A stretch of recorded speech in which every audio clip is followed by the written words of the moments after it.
Bismillahirrahmanirrahim. Assalamualaikum warahmatullahi wabarakatuh. Jumpa lagi di channel YouTube Rivanista. Masih di sudut edukasi belajar mudah dan menyenangkan.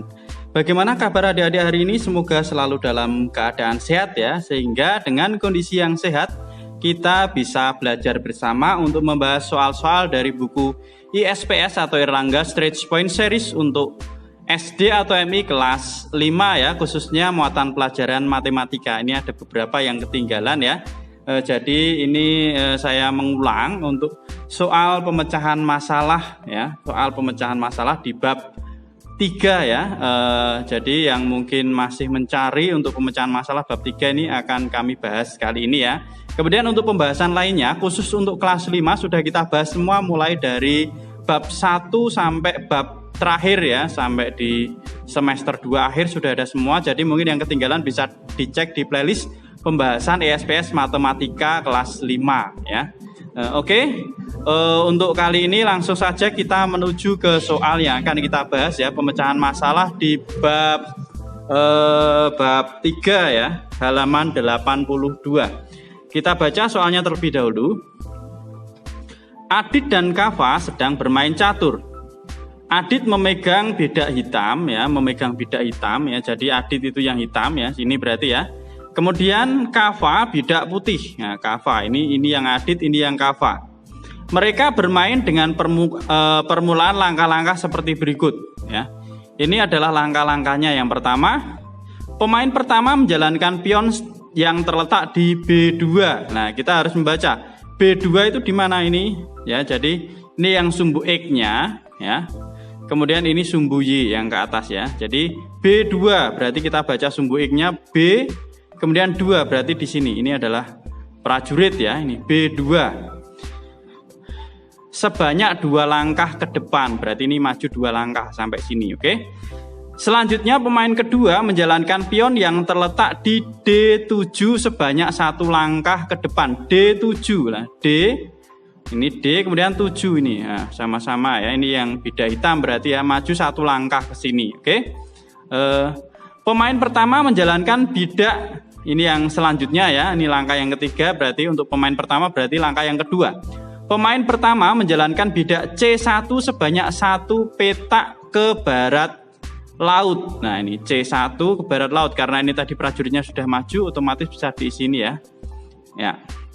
Oke. Kemudian selanjutnya pemain kedua menjalankan bidak yang berada di G8 ke F6. G8, ini G8-nya berarti ini ya. G8 ke F6, maaf, G8 ya. G itu kuda ya, G8 itu kuda berarti ke F6, berarti ke sini, kudanya ke sini ya. Pemain pertama menjalankan G1 ke H3. G1 ke H3 berarti ke sini ya. Kemudian pemain kedua menjalankan B7 1 langkah ke depan. B7. Nah ini 1 langkah ke depan ke sinilah.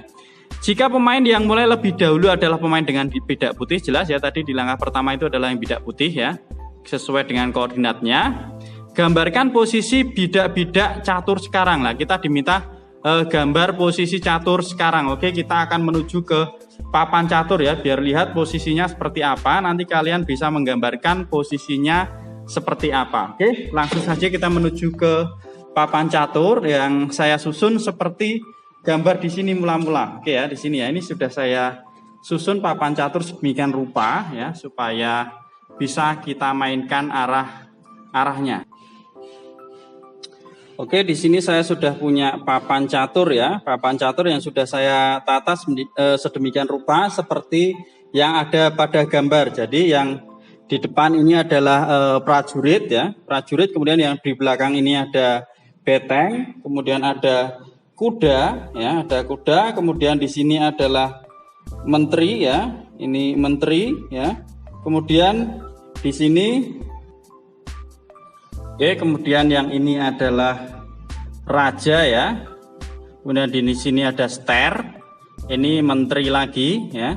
Kemudian ini ada kuda.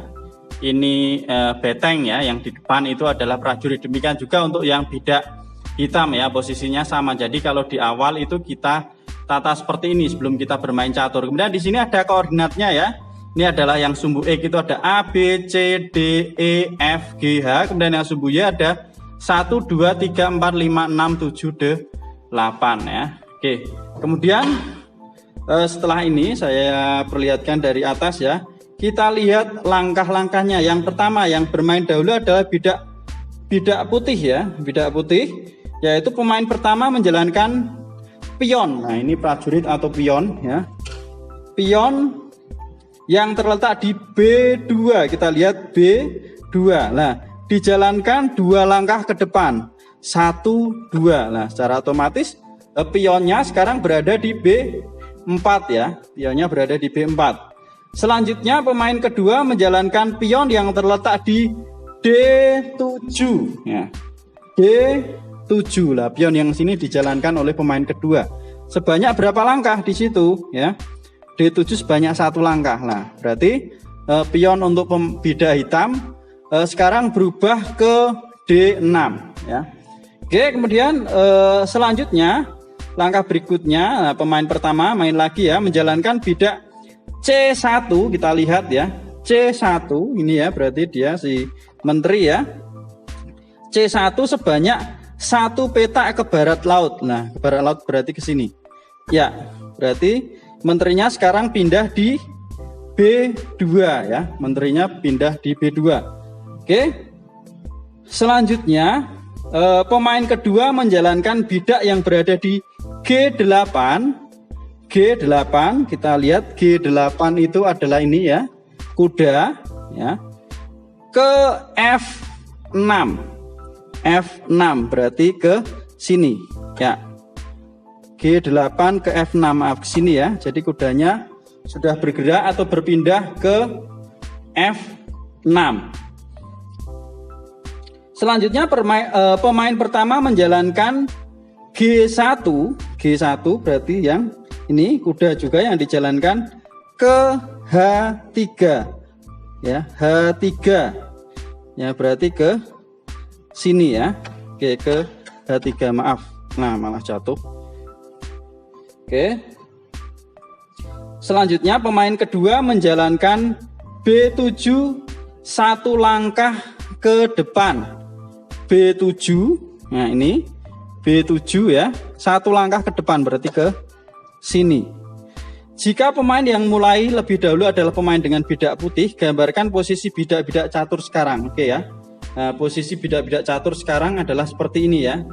Jadi menterinya sudah berpindah ke B2, kemudian pionnya itu untuk yang bidak putih ya, saya jelaskan untuk yang bidak putih itu menterinya pindah ke B2, kemudian pionnya dari B2 pindah ke B4.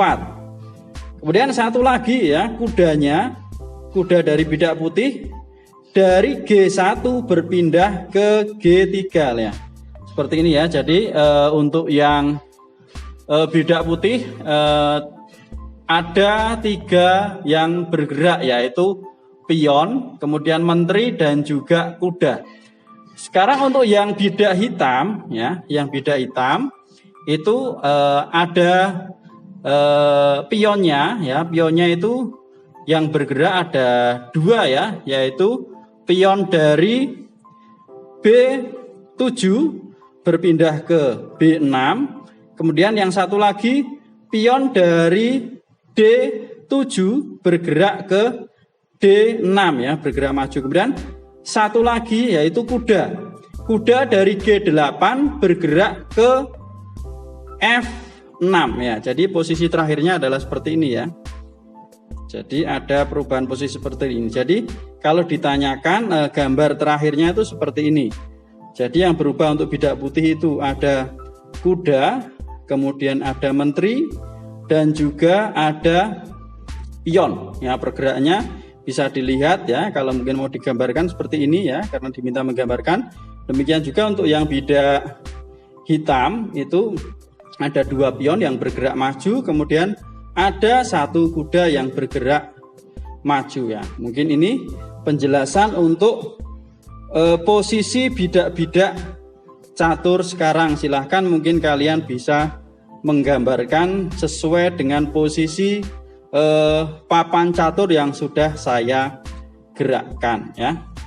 Oke, mungkin demikian tadi pembahasan untuk pemecahan masalah ya, untuk pemecahan masalah di bab 3 dari buku ISPS atau Erlangga Stretch Point Series untuk SD atau MI kelas 5 matematika ya. Yang mana untuk bab 3 ini tadi adalah membahas tentang koordinat. Sekali lagi terima kasih sudah belajar bersama. Mohon maaf apabila ada kekurangan dalam penjelasan. Silahkan pertanyaan atau saran bisa dituliskan di kolom komentar. Saya akhiri, terima kasih dan mohon maaf.